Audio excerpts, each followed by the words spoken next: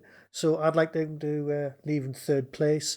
Gunfighters, fantastic showing from the underdogs, as we've discussed. But, when the push comes to shove, the guys with the talent are going to push through. So Daleks Master Plan third and Gunfighters fourth.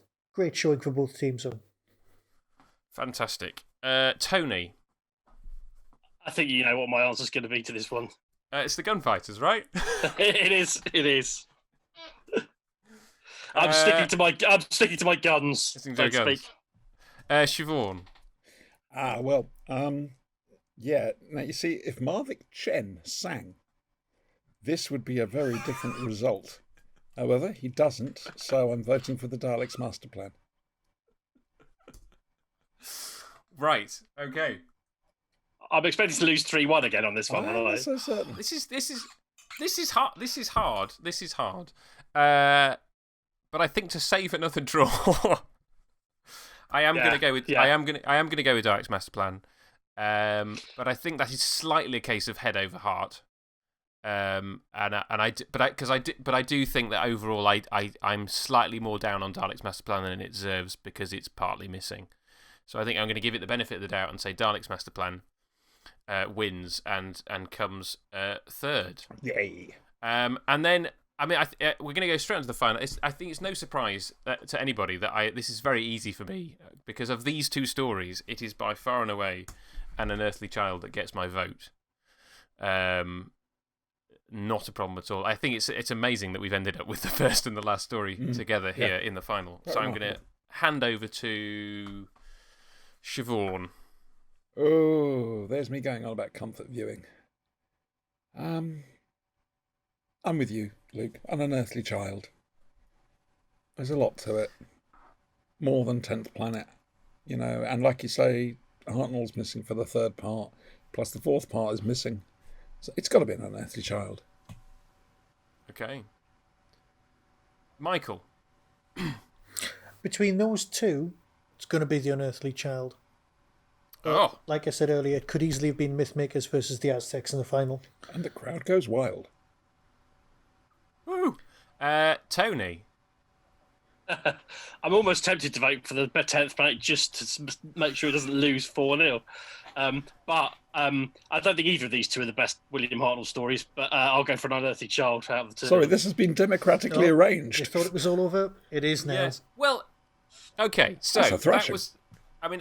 that is an absolute thrashing. I did not predict this when I arranged this little round table of ours. What did you think the outcome would be? I thought a Dalek story would end up in the final. Interesting. As it did on Twitter. I don't know. It's one of these things where the arbitrary nature of setting up the groups means that there's certain stories that because when they did the Pertwee one, I think you could potentially vote in such a way that you could have made like most of season 7 get through, but the other seasons one would be impossible to do. It really would. This was hard enough. So I think there's an arbitrary nature to the groups where you're like, okay. So I think having resolved that in the World Cup with the 4 of us voting, An Unearthly Child comes away as a winner. If you just go rewind all the way back to the beginning, all the stories are back in, including Mission to the Unknown, should you want to vote for it. If you were just voting for your favourite Hartnell story without having to pit them against each other, what would it be? And we'll see how far that story got through the competition in comparison to where you would place it. And I'll start. And I think it's got to be the Romans. I've waxed. I haven't even waxed as lyrical as I can be about the Romans. I love the Romans. I have lots more to say about it, and will do at some point on my YouTube channel.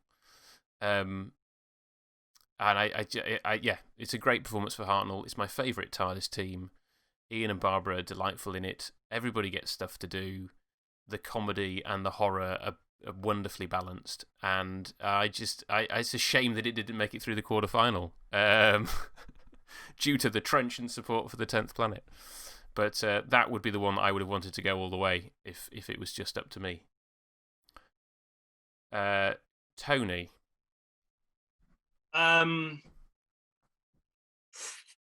Probably the Romans.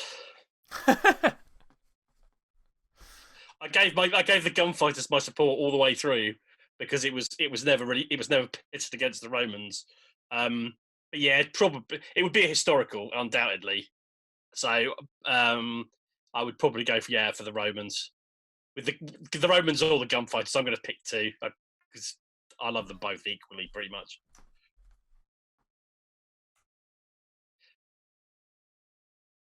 Michael.